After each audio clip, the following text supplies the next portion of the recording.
Review करेंगे Amazon prime पर प्रदर्शित Hindi crime drama web series Patal लोक।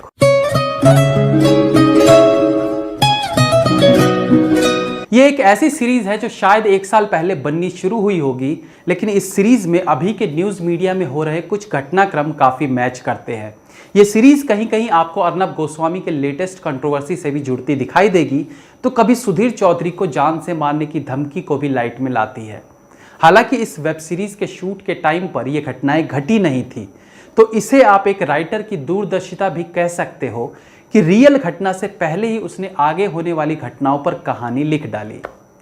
कहानी का नाम है पाताल लोक, जिसे फिल्म में दिल्ली के कुछ खास स्थानों से जोड़कर दिखाने की कोशिश की गई है। दिल्ली का जमना पार इलाका, जहां क्राइम की परिभाषा ही अलग है और वहां की पुलिस इन्वेस्टिगेशन उससे भी अलग। वहां की ना कोई खबर हेडलाइंस बनती है, ना पुलिस के लिए क्रेडिट जैसी कोई चीज है। और ऐसे ही इलाके का इंस्पेक्टर है हाथीराम चौधरी, यानी जयदीप अहलावत। सीरीज में आज के जर्नलिज्म, ट्विटर पर मारने की धमकी, पुलिस विभाग के रैंक्स, एक मीडिया हाउस का पावर, इस तरह की कई चीजें डिटेलिंग में देखने को मिलती हैं।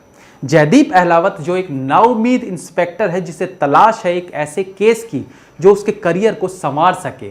ऐसे में जब 4 ऐसे लोगों को पकड़ा जाता है जो कोई हाई प्रोफाइल मर्डर करने जा रहे थे, तो हाथीराम को रोशनी की एक किरण दिखाई देती है कि अगर वो ये केस सॉल्व कर ले तो निश्चित तौर पर वो खुद को लोगों और अपने परिवार के सामने एक कामयाब पिता, पति और पुलिस वाले के रूप में पेश कर सकेगा।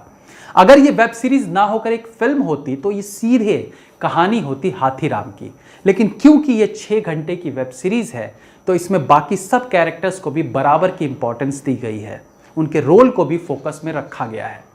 पकड़े गए 4 अपराधियों को हाथीराम की कस्टडी में रखा जाता है, जहां से इन्वेस्टिगेशन शुरू होती है। और क्योंकि ये वेब सीरीज है तो इन पकड़े गए 4 अपराधियों के बैकग्राउंड को डिटेलिंग में दिखाकर सीरीज में थ्रिल और इमोशन को दिखाया गया है। अब ये 4 अपराधी कौन हैं, किसे मारने आए थे और क्या सचमुच मारने आए थे? इंस्पेक्टर हाथीराम क्या इस गुत्थी को सुलझा पाता है? ऐसे बहुत से सवालों के जवाब जानने के लिए आपको ये सीरीज देखनी होगी। देखिए, एक वेब सीरीज या फिल्म को देखने के कई नजरिए हो सकते हैं। आप निजी जिंदगी में कैसी पॉलिटिकल सोच रखते हैं, ये चीज काफी कुछ निर्धारित करती है कि फिल्म आपको किस हद तक पसंद आई या किस हद तक आप इससे संतुष्ट नहीं होते। आजकल की वेब सीरीज में रियलिस्टिक चीजों का बहुत ध्यान रखा जाता है।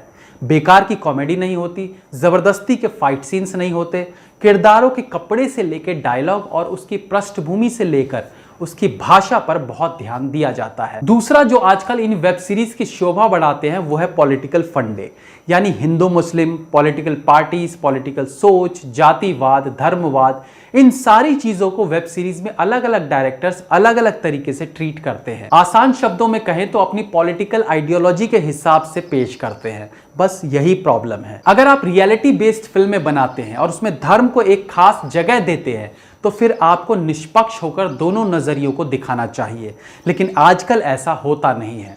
हिंदू मुस्लिम लड़ाई कोई नई नहीं है और फिल्म मेकर्स आजकल इस मुद्दे को खूब भुनाने में लगे रहते हैं, लेकिन क्या सचमुच वो दोनों तरफ की सच्चाई आप तक पहुंचाते हैं? नहीं। मैं तो कहता हूं अगर कम्युनल एंगल से लोगों को परेशानी है तो वो डालने की जरूरत क्या है। और इस कहानी में अगर आप चाहें तो जितनी जगह कम्युनल एंगल दिखाने की कोशिश की गई है, उन सबको दिखाए बिना भी यही कहानी ठीक इसी मूड में दिखाई जा सकती थी जैसे कि अभी दिखाई गई है। लेकिन ये टॉपिक आजकल खाने में तड़के की तरह है, तो हर कोई अपनी वेब सीरीज में इसे जरूर घुसाता है, लेकिन फिर सच्चाई कहां है? अगर विशाल त्यागी को एक निर्दयी हत्यारा दिखाया गया है तो निर्ममता भरा यह किरदार किसी अंसारी का भी हो सकता था। यदि ईमानदार और एजुकेटेड पुलिस वाला अंसारी है तो वो कोई रजनीश भी हो सकता था, लेकिन हमें पता है आप ऐसा नहीं करेंगे और हम एक्सपेक्ट भी नहीं करते। और अगर आप हम सब भाई भाई वाली फिलॉसफी दिखाना चाहते हैं तो दोनों तरफ की दिखाइए, लेकिन नहीं। बहुत सारे लोग जय श्री राम के नारे के साथ एक अल्पसंख्यक की लिंचिंग करते हैं, लेकिन किसी बहुसंख्यक की लिंचिंग अल्पसंख्यक द्वारा नहीं दिखाई जाती, जबकि होता ये दोनों तरफ से है। देखिए, मैं केवल इतना कहना चाह रहा हूं कि फिल्म मेकर्स का एक तरफापना आज से नहीं बहुत पहले से चला आ रहा है, लेकिन आखिर कब तक?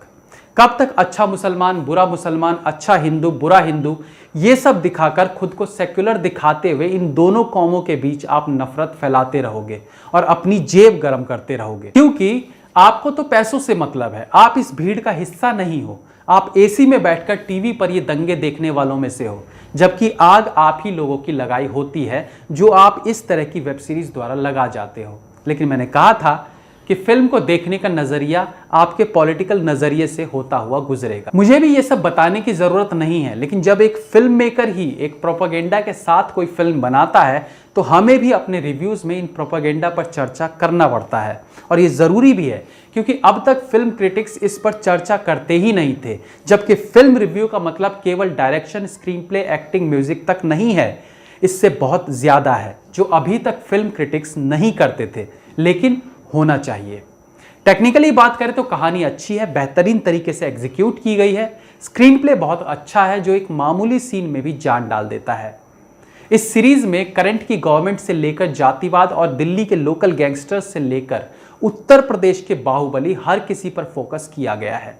ये कहानी दिल्ली से शुरू जरूर होती है, लेकिन इसके अलावा पंजाब और उत्तर प्रदेश के छोटे शहरों तक की ज्योग्राफी से लेकर वहां की भाषा आदि पर अच्छी पकड़ बनाए रखती है।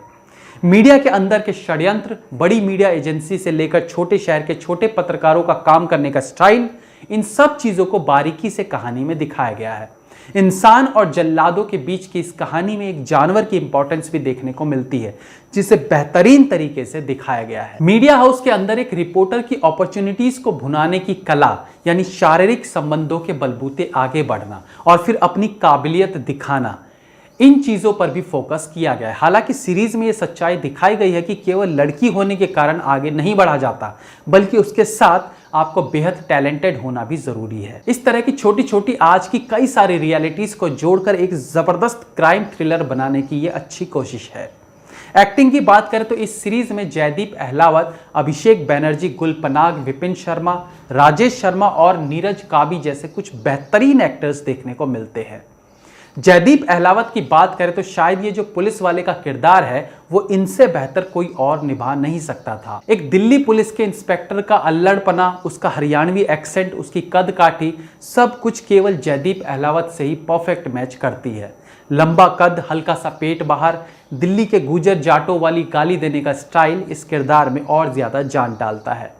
वहीं मीडिया का एक बड़ा नाम संजीव मेहरा के किरदार में नीरज काबी ने भी अपना बेस्ट दिया है। मैंने इसलिए भी शुरू में कहा था कि ये कहानी कुछ मौकों पर आर भारत के अर्नब गोस्वामी से भी मिलता है, क्योंकि इस सीरीज में जो मीडिया हाउस दिखाया गया है उसका नाम भी न्यूज नाउ है, जिसका लोगो भी टाइम्स नाउ से काफी मिलता है। मिर्जापुर में दमदार अभिनय के बाद इस सीरीज में अभिषेक बैनर्जी एक ऐसे सुपारी किलर दिखाए गए हैं जो हथौड़े से मर्डर करता है। विशाल त्यागी के इस किरदार में अभिषेक बैनर्जी ने कमाल का परफॉर्मेंस दिया है और उनके संवाद बहुत कम है, बावजूद केवल अपने चेहरे के एक्सप्रेशंस से वो कहानी में कई एक्टर्स के मुकाबले ज्यादा हावी रहते हैं। सीरीज में इस मर्डर इन्वेस्टिगेशन के पैरेलल कुछ और कहानियां भी चलती रहती है, जैसे कि इन चारों क्रिमिनल्स का होम बैकग्राउंड और इंस्पेक्टर हाथीराम का घरेलू कलेश, यानी अपनी बीवी और बच्चों के साथ उसके जुड़ते टूटते संबंध। सीरीज में कुछ बेहद पावरफुल संवाद इसकी एक और मजबूत कड़ी है, जैसे कि मैंने उसे मुसलमान नहीं बनने दिया, आपने उसे जिहादी बना दिया।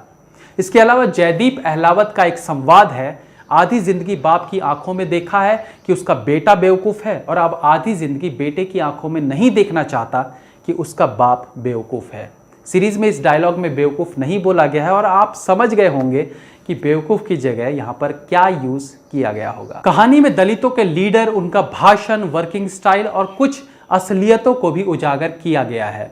कुछ बेहतरीन स्क्रीन प्ले और कैमरा एंगल का मिश्रण सीन्स को पावरफुल और मीनिंगफुल बनाते हैं। एक कार का सड़क पर रुकना और कार के शीशे पर उसी शख्स के सड़क किनारे लगे कटआउट को दिखाना उस गाड़ी के अंदर बैठे शख्स की पावर को दर्शाता है। यह खूबसूरत और मीनिंगफुल सीन कहा जा सकता है। इस सीरीज का बैकग्राउंड म्यूजिक ठीक ठाक है। चीजों को रियल रखने के लिए ज्यादा बैकग्राउंड म्यूजिक का सहारा नहीं लिया गया है, बल्कि इसके बजाय फॉली साउंड्स को ज्यादा महत्व दिया गया है। सीरीज में खूब सारा वायलेंस देखने को मिलता है, कुछ एक हॉट सीन्स भी आपको देखने को मिल सकते हैं।